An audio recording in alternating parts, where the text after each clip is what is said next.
Hello, gamers. Welcome back to the podcast. Let me be the first. Well, I don't know if I'm the first, but I'm definitely one of the ones to wish you all a very Merry Christmas and Happy Holiday Season to all you wonderful JRPG gamers out there. I am releasing this on Christmas Eve here in the States. And I just wanted to kind of preempt everything that's going on. I don't think any news is going to come out later this week. And for me personally, not only do we have the Christmas holiday today and tomorrow, but my daughter's birthday is the day after Christmas. So we'll be all tied up with those shenanigans. So I just let's go ahead and just do the podcast. We got some fun stuff to talk about. I guess the first thing I want to talk about is it is Christmas, and we had a fun little thread this week on the Facebook page, and I kind of just want to read that to you guys as Christmas. There's a holiday special on Netflix for the cartoon Home, and they describe it best. Christmas is a feeling. We try to make it more materialistic than it ever was intended to be, but at the end of the day, it's absolutely a feeling. And one of those feelings, and what I tried to kind of touch on, was I shared the infamous image of the young man when he got the Nintendo 64 for Christmas, and that pure joy that resonated back then. And I think we've all got some sort of Christmas memory like that. And I was kind of like, well, what's your greatest video game Christmas memory?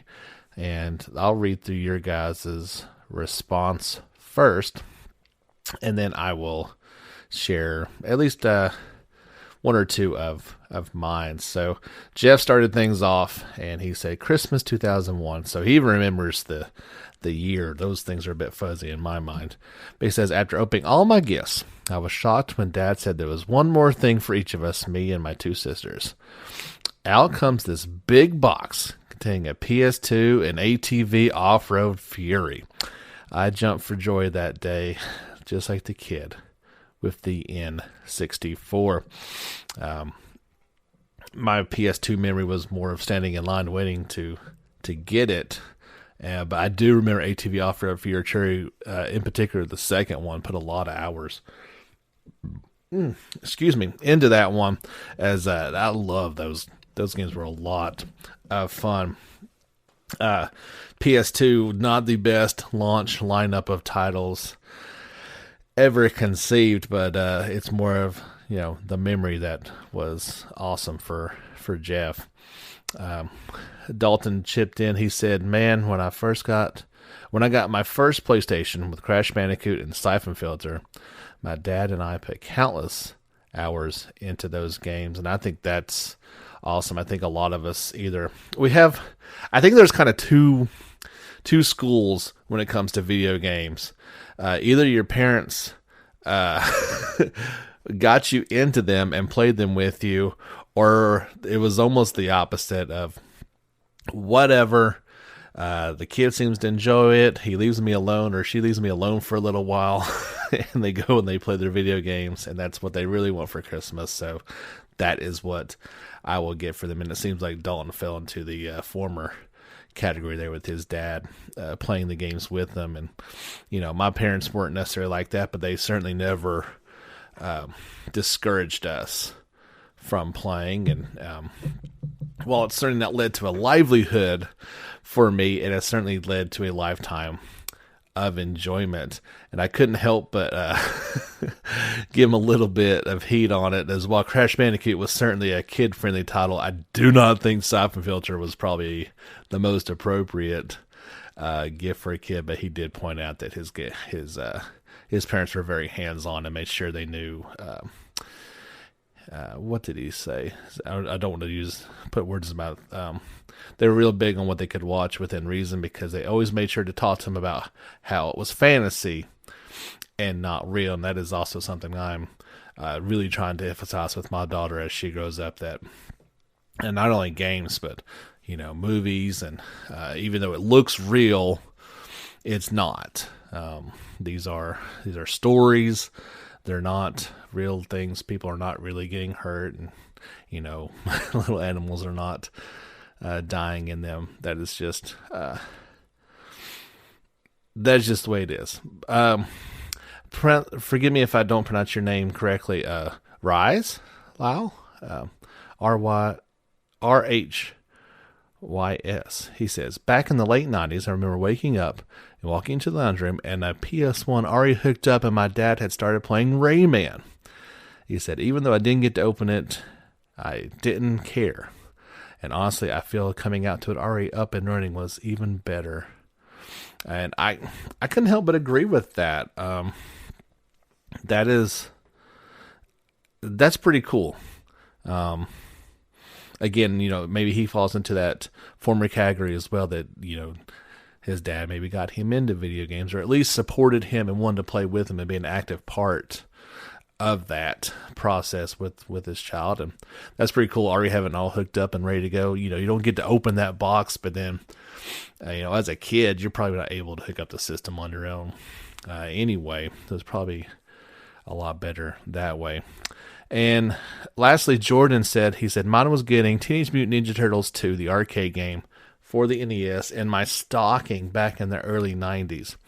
He said, I was thrilled because I always wanted that game, and I played it to death the next couple of years following that. And I couldn't help but note that that's perhaps even to this day, that may be the best Turtles game ever made. An arcade classic, put a lot of quarters into that one, and played it even more. And even when they remastered it a few years ago, I remember playing it again. It's just as good as it ever was. And so in my mind, I've got a couple of Christmas memories, and I think the earliest one that I can recall is back in the day. I guess I was about 8 when my parents split up. So even before that, money was never free flowing. So if you got a system, it was definitely at Christmas time. And the NES had already come out maybe 1 or 2 years before that, and we still did not have one. My first system was actually an Atari. Kind of speaking to my age here a little bit, I understand. And after my parents split, I think one of the guys that my mom dated had a Nintendo and had Super Mario. And he was not, I would never even say he was anything close to a gamer, but he loved that game. And we got to play it when we went over to his house.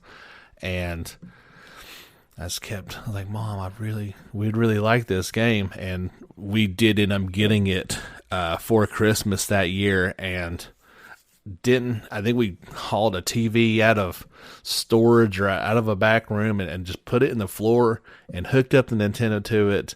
And I remember, that entire Christmas, me and my brother playing Super Mario Brothers and Duck Hunt in the floor, and we could care less. It was an awesome memory. I do have a JRPG memory, and I don't think I've shared this with you guys before. Forgive me if I do. It may just be kind of like that old Christmas story that I tell each time of year. Final Fantasy VI, or Final Fantasy III at the time, had come out, and I knew I wanted it, and I had gotten it for Christmas. This might have been like a day or two afterwards when me and my brother discovered that there was a 2-player option on Final Fantasy III for the Super Nintendo, to where you could control, I think it was generically, it was just split up 2 and 2. You might have been able to alter who controlled who, but we were both just sitting there playing it for days on end, obviously, and enjoying it immensely. At that point in time, we had my littlest brother. He was so I was quite older by that. We were both a little older by that time. He was born in July, so by Christmas time, he was just, kind of sitting up and just starting to move around, and Mom was busy cleaning the house or tired from work, and so we were helping to watch. And we got fussed at pretty good because we were supposed to be watching my little brother, but we were sitting there playing the game all the time. So in our extreme craftiness, we set up a circle of pillows and blankets all around him so that if he should fall over, it'd be a soft landing and he could play with his little toys inside his little pillow fort and not get hurt too bad, and we could keep on gaming and not have to worry about any of that kind of. You can't be taken away from Final Fantasy time. That ain't right, Ma.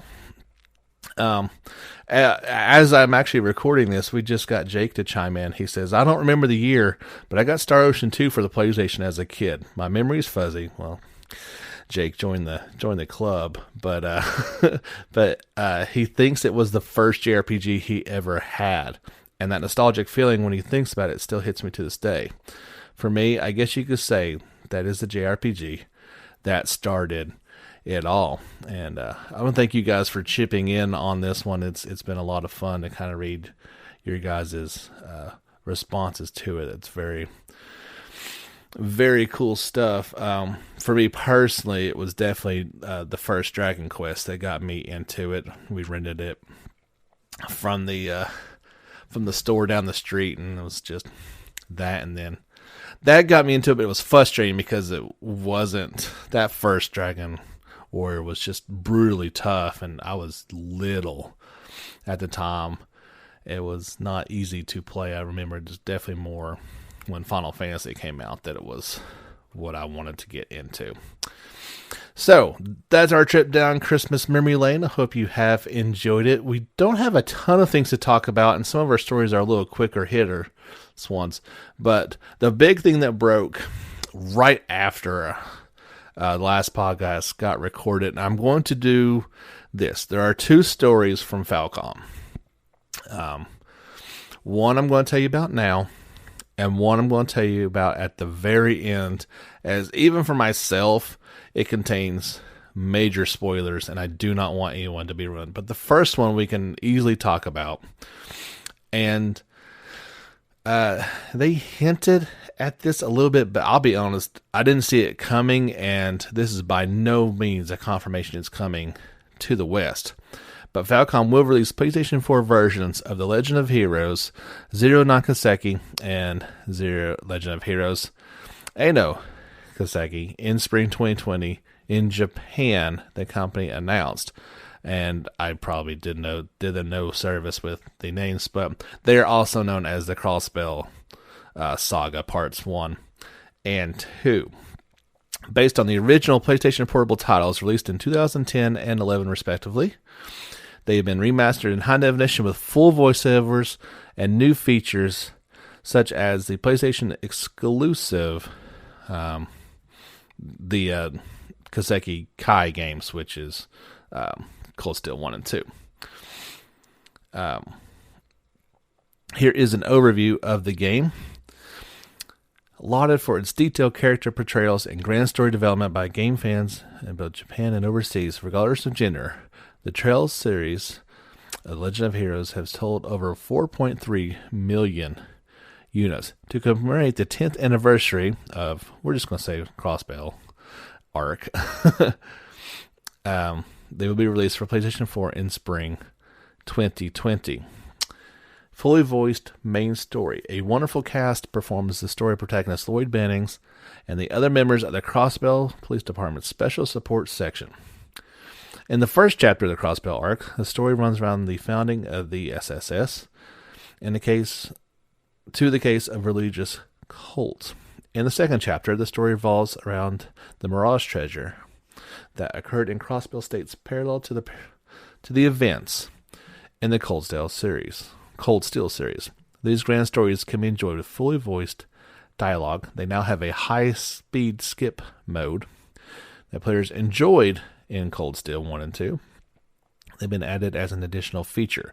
With the press of a button, you can change the game speed to 2 times faster for events when on the field, and 4 times faster in battle for a comfortable gameplay experience. I never used those.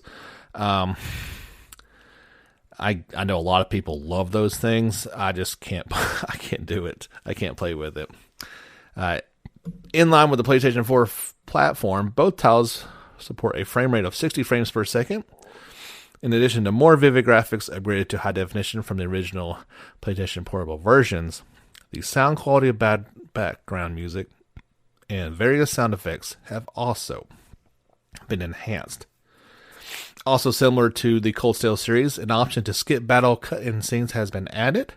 That, combined with high-speed skip mode, allows players to enjoy standard and event battles both swiftly and skillfully. Additionally, various user interfaces, such as the screen field and the menu screen, have been brushed up from the original PSP versions.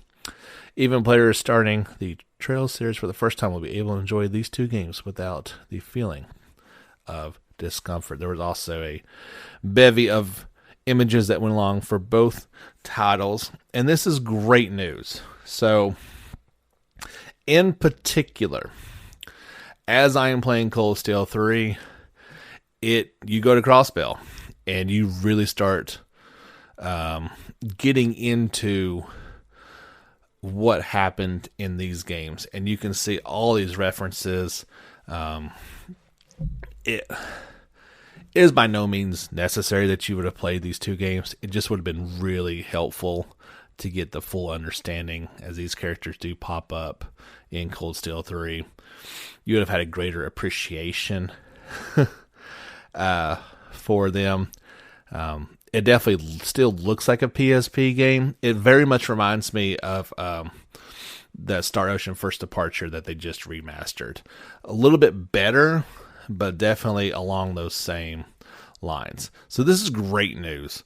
I am very, very hopeful that we will get them in the West. I'd say it's 50-50, guys. Excuse me, a little drink there. I just don't know.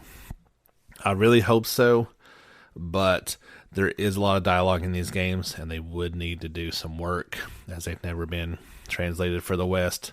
They don't have a previous build to go off of, and we'll just see.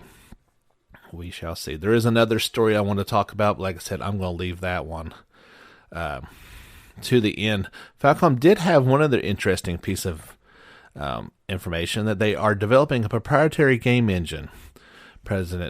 Company President Kondo confirmed during its general shareholders meeting today.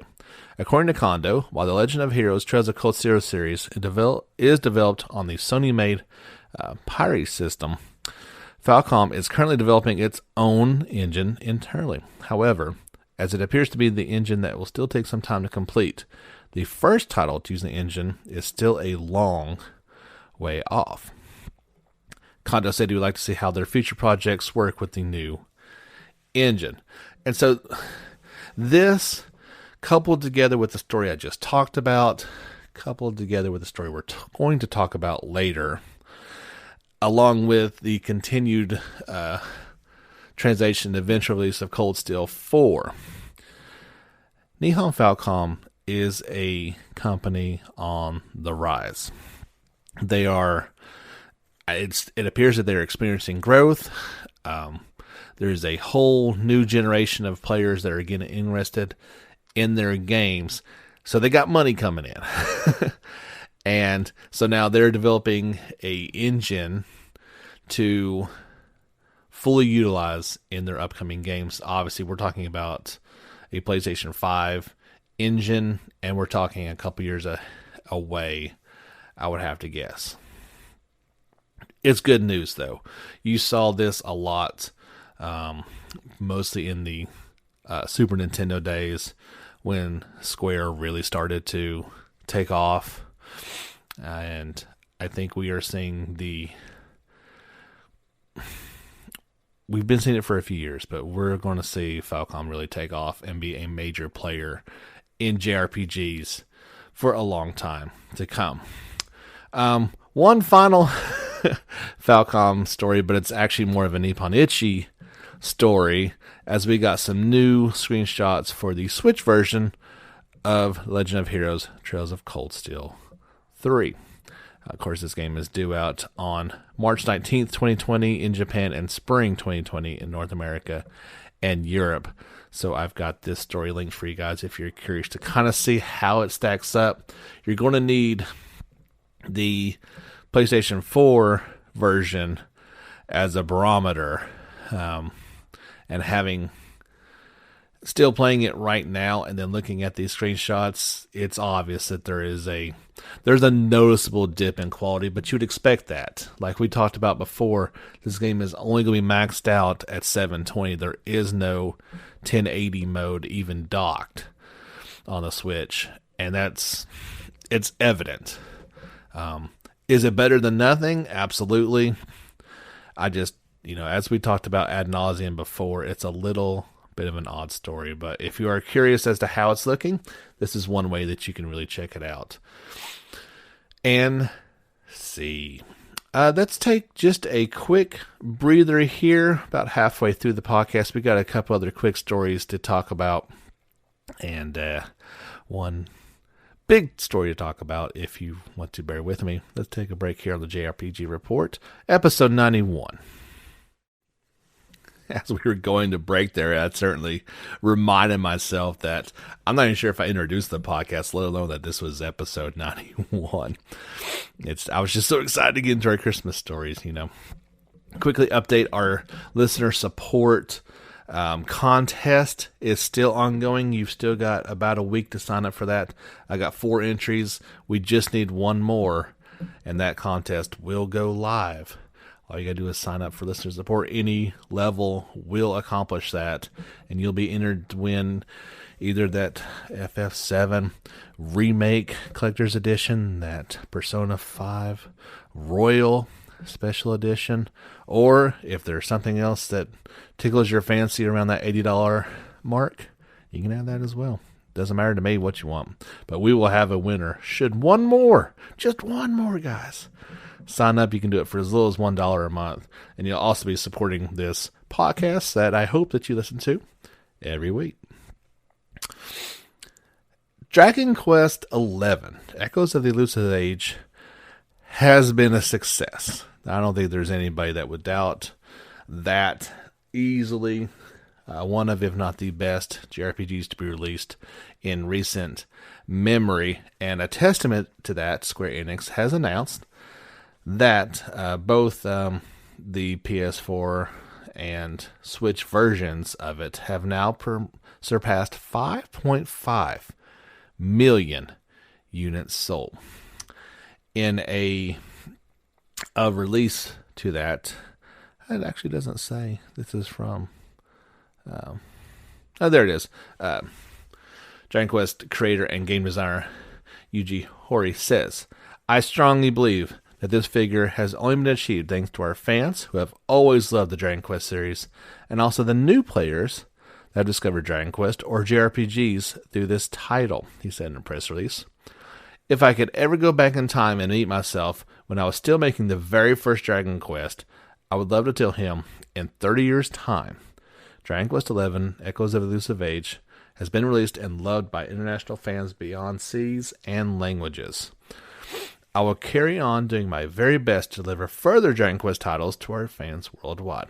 Thank you very much to all the fans who have enjoyed this title."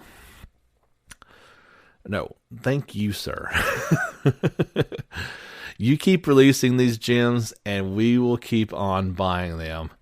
Don't worry about that.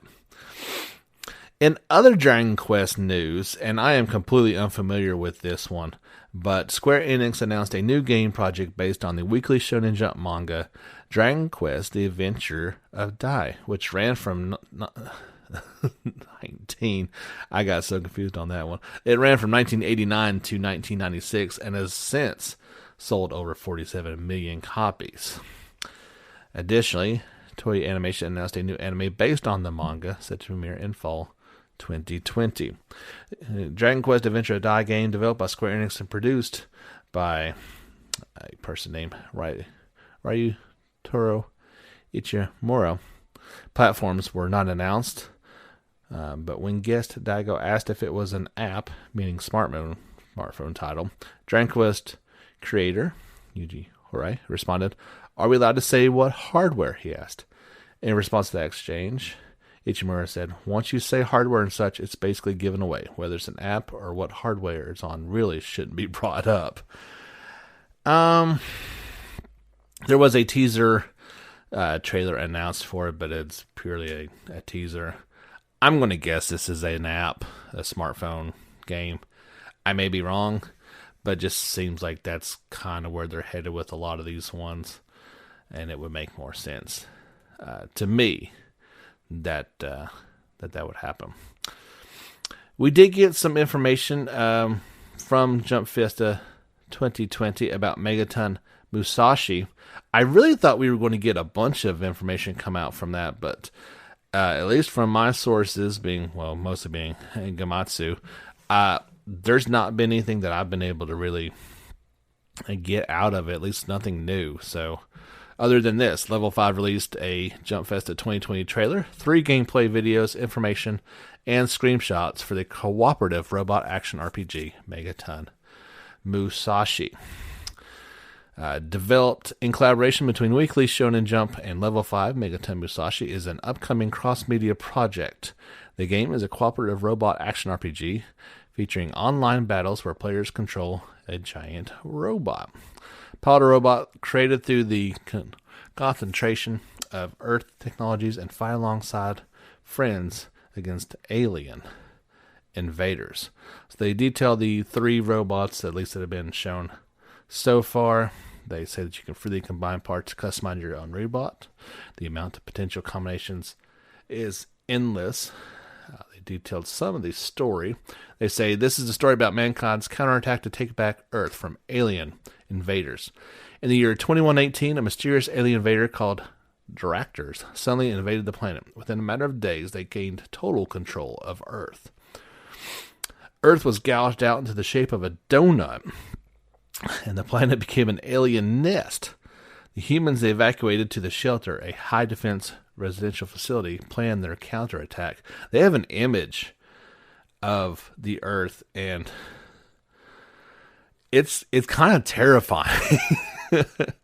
It's now kind of greenish hue to it, and there's literally, yes, a giant hole cut in the middle with some sort of energy circle thingamajobber going on in the middle of it. It is frightening, to say the least. Continuing the story, they say, it was their last hope. The power to oppose the overwhelmingly huge arsenal of the alien invaders. Its name was Musashi, a Megaton-class giant robot. They detailed the 3 characters that are in this one, and they're all extremely anime-looking.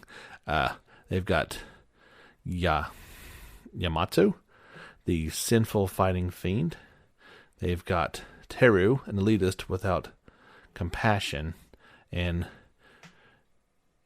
Ryugo, a fiery and powerful boss.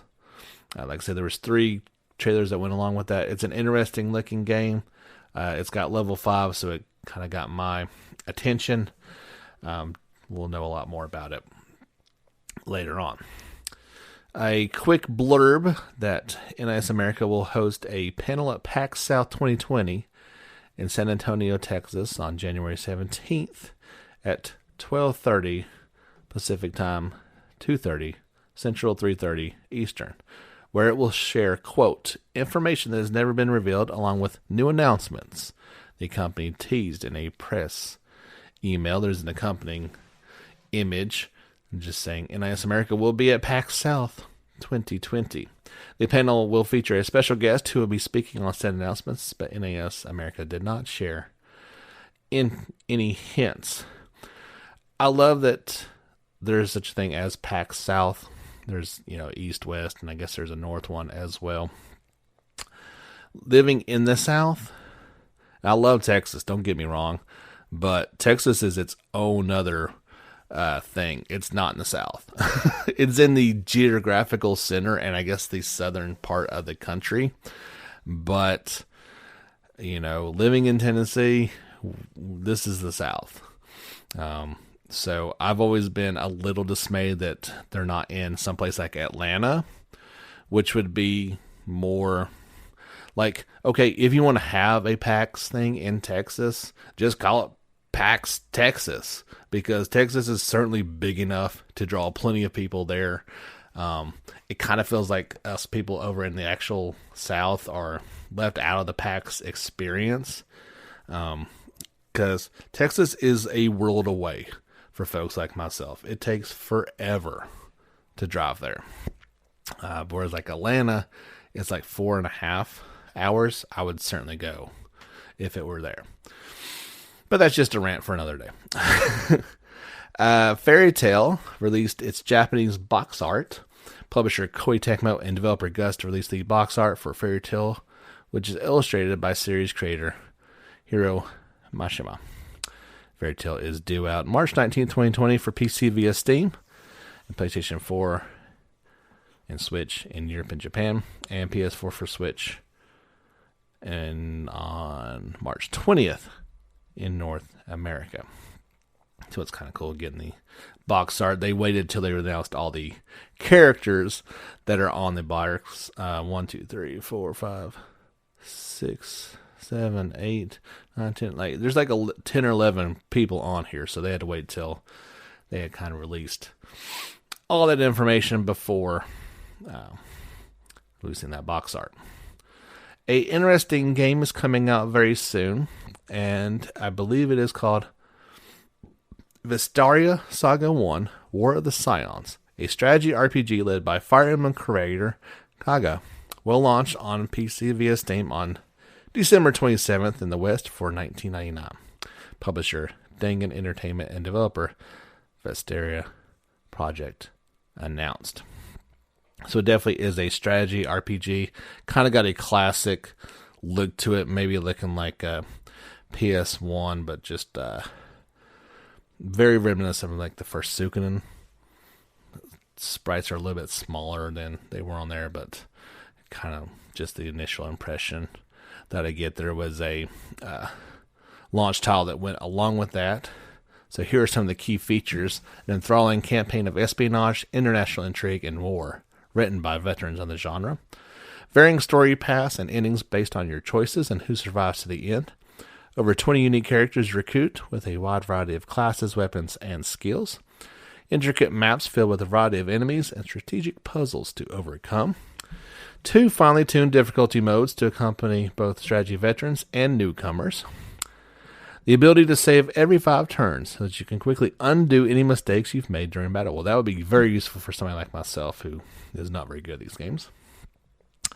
A full English script translated from the original Japanese by a veteran translator. The first chapter in a new strategy RPG series that builds upon classic SRPG traditions.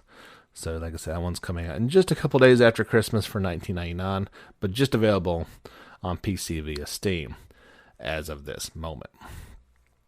So 2 stories left to go, and the first one is all about Persona 5 Scramble, the Phantom Strikers. They released the trailer for Makoto Ninjima, who I believe is one of the last ones, if not the last one, to be released. So she got her new trailer.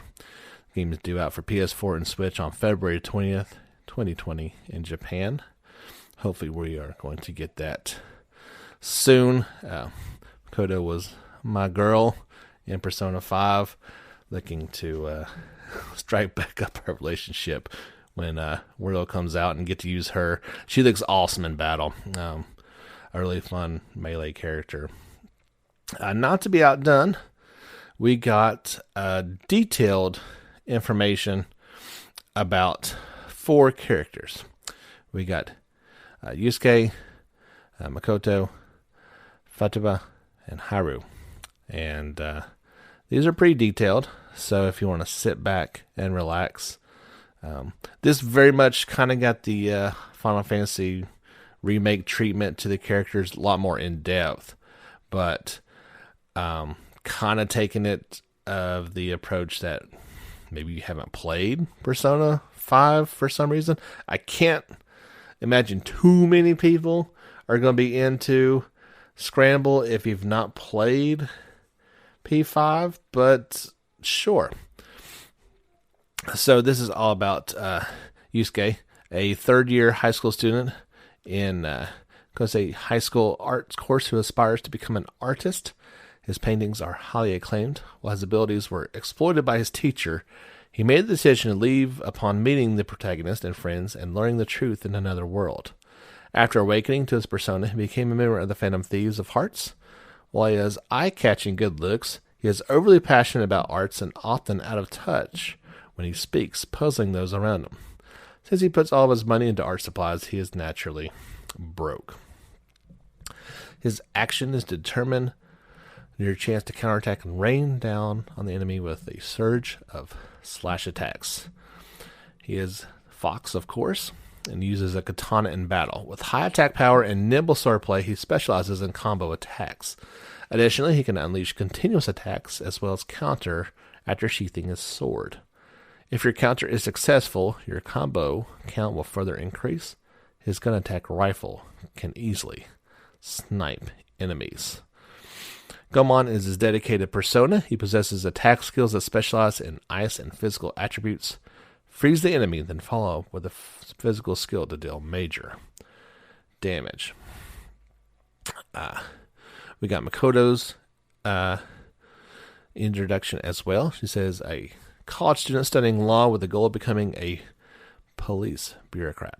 Influenced by her strict older sister, she bound herself to being an honor student. While she was used by adults, she broke out of her shell, awakening to her persona and becoming a member of the Phantom Thieves of Hearts. While her strict and serious personality, from when she was president of the student council at Shujin Academy, has somewhat softened, she is still the big sister-like presence of the Phantom Thieves. A martial artist who crushes her enemies with her fists. Even Ryuji fears her, quote, fist punishment. Her action is nuclear-covered fists. The end of Century Iron Fist Rider. Codename Queen, she fights using fist equipment in close-range combat. She specializes in a variety of attacks, such as summoning and riding her motorcycle-style persona. I cannot wait to attack with the motorcycle. She can also burst, which grants the nuclear attribute to each attack, causing explosions and expanding her attack range. Her gun attack revolver specializes in rapid fire. Johanna is her dedicated persona. She specializes in nuclear attribute skills and also possesses recovery skills. Since the nuclear attribute does major damage against fire, ice, and electric, she is compatible with Joker as well as other members of the Phantom Thieves. So yeah, she'll break out Johanna on the bike when Showtime is activated. Futuba is a genius hacker who once shook the world. Due to selfish adults, she was given the impression that her mother's death was her fault and lived a sheltered life confined to her room. She lacked interpersonal communication skills and feared going out in the public, but regained her true memories when she awakened to her persona. She supports the Phantom Thieves from the back, operating in the navigator role. After the incident in the first game was resolved, she seems to have more or less grown accustomed to people as attending school. She has navigation from field guide to enemy analysis, the navigator of the Phantom Thieves, codename Navi. While she does not participate in battle, she navigates the Phantom Thieves through field and enemy analysis. She cooperates and provides a detailed analysis of enemy weaknesses, party member status ailments, and other conditions. She can also hack the field to eliminate obstacles. Her dedicated persona is the Necro-Omnicon. It specializes in support style skills from buffing to HP and SP recovery. It backs up the team with a variety of logistical support. And Haru is the daughter of the president of a major food company, Akamura Foods. Her father tried forcing her into an arranged marriage for company-related purposes, towards which she feels she suppressed her feelings. When her persona awakened, she gained the courage to cast her father's spell aside. And while her father died in the midst of it, she overcame her grief and fought to the bitter end. These days, she is a college student and is involved in the administration of Nakamura Foods. She is quiet and kind and has a strong sense of justice, but can also be somewhat naive and foolish. She even calls herself the Beauty Thief. Her action is to elegantly and boldly destroy shadows in the blink of an eye, codenamed Noir. Unlike her lovely appearance might suspect, she wields an axe in battle. Coming from her standard attack, all her special attacks are sustainable, from psychokinesis to gun and more. Her gun attack launcher specializes in power and scope. Her dedicated persona is My Lady. She specializes in psychokinesis skills and can also possess gun skills. Her psychokinesis skills can deal major damage to enemies with status ailments such as fear, rage, and brainwash. Alright, so that's quite all a big mouthful, but it's cool to get all this information kind of out there. To kind of refresh your memory maybe a little bit. It's been a while since you played Persona 5. Persona 5 Scramble, the Phantom Strikers, is due out for PS4 and Switch on February 20th, 2020 in Japan. No release date yet for us in the Americas. So that is the end of the podcast for some of you. I will I'll keep talking for a few moments, but we have one more announcement from Falcom regarding the future of the Trails series. It is not full of spoilers, but if you'd rather not know anything, just know that there is a new game coming out. We talked about this before, that they were going to do a spin-off, and we now have more information about it. However, if you have not played, in particular for me, I've only played the Trails of Cold Steel series, and there is images along with it that can lead to a spoiler, but I may say something that you don't want to hear, and I'm not going to say anything more at the end of the podcast. This will be the last thing, so if you feel like you need to turn it off, feel free to. Otherwise, let's press forward. Falcom has announced The Legend of Heroes. Let's try this. Hajimari no Kaseki, which is Trails of the Beginning for PlayStation 4. The latest entry in the Trails of Legend of Heroes games. And a quote, ambitious title and turning point that will lead to the series' conclusion, unquote. Is planned for release in summer 2020 in Japan. Here's an overview of the game via Falcom. Warning! The following content may contain spoilers for previous entries in the Trail series of the Legend of Heroes games. At least they warned me beforehand. I didn't read this at first. I just stopped because I wasn't sure if I was ready for it or not. So here is the release. They say this is the end as well as the beginning. The whole of the Empire was weakened in the disaster known as the Great Twilight. Thanks to the efforts of the heroes, the land of Zemuria pulled through the crisis, and a new fate has been spun, moving the story towards its endpoint. The game is set on the continent of Zemuria after the Great Twilight. The three main characters and their actions all over the continent caused troubled destinies to become intricately intertwined. One is a hero with a picture of Reen. And it actually looks like he is up on the mountaintop behind Ymir. Remember that place where you can go on the spirit path and with Valimar and transport? That is in the background. One is the Liberator, and it's got a picture of Lloyd Bannings along with a new character that I'm not familiar with, at least. And one is a hermit, and it's got a masked individual that I do not know who it is, and a small, looks like homunculus looking character in a very fancy dress. The Legend of Heroes, what are they calling this one from the beginning? Trails of the Beginning.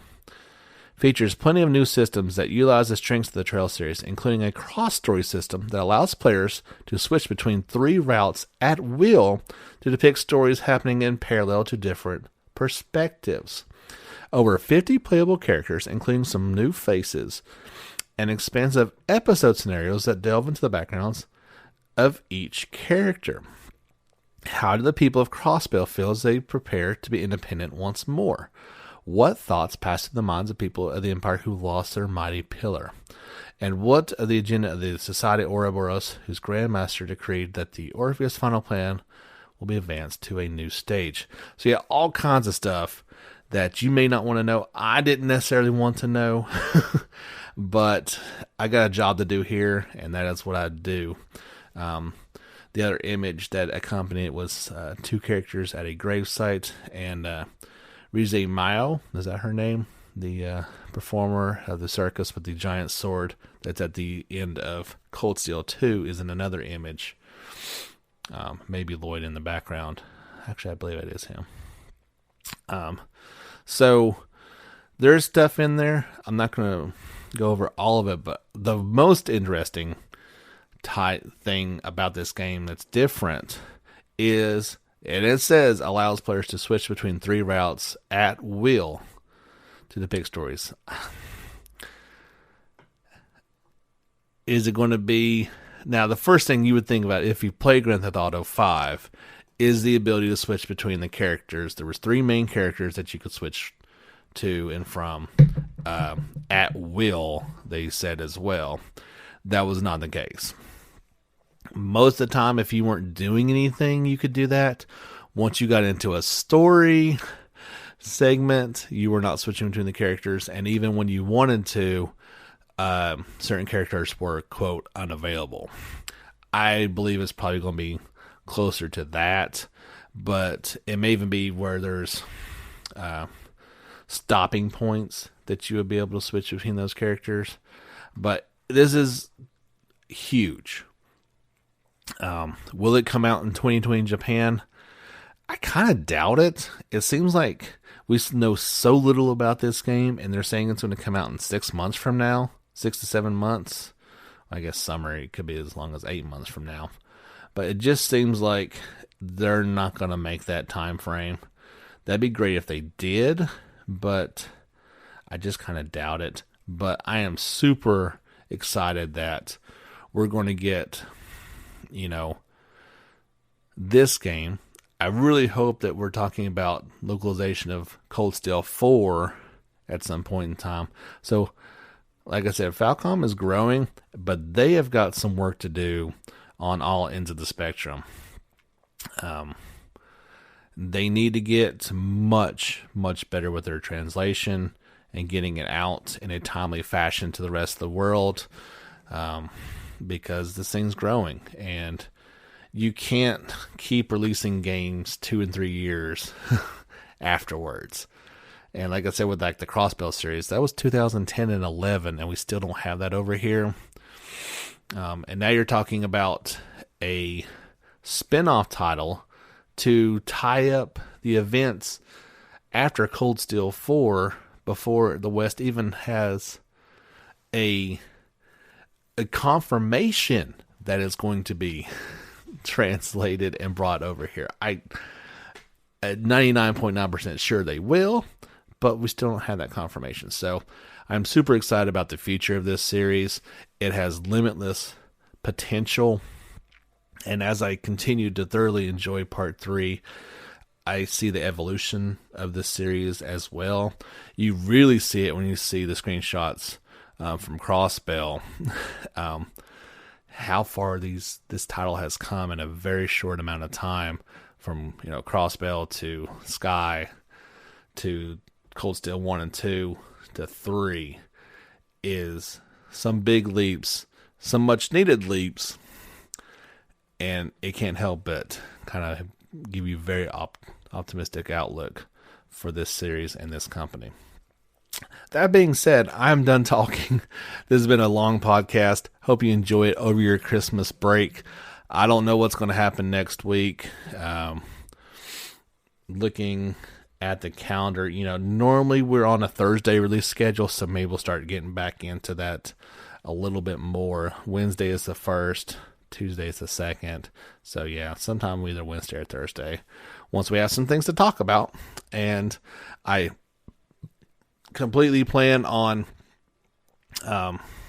having a drawing for the contest if one more person will sign up after the first of the year. I will video it, so now we get to see my lovely face, but so that you know there's no funny business going on and it's all legit. We'll maybe get the daughter involved. I'm sure she would love to pick a name out of a hat. It'll be fun. Anyway, that'll wrap up this one. Don't forget, give us a like on Facebook. I share all the stories that we talk about, all the videos, all the images. You can get the links to those on our Facebook page. Appreciate everybody signing up for that, as well as give us a like on YouTube. I try to stream, if not not every night, but most nights that I'm able to. You can catch all those previous streams as well.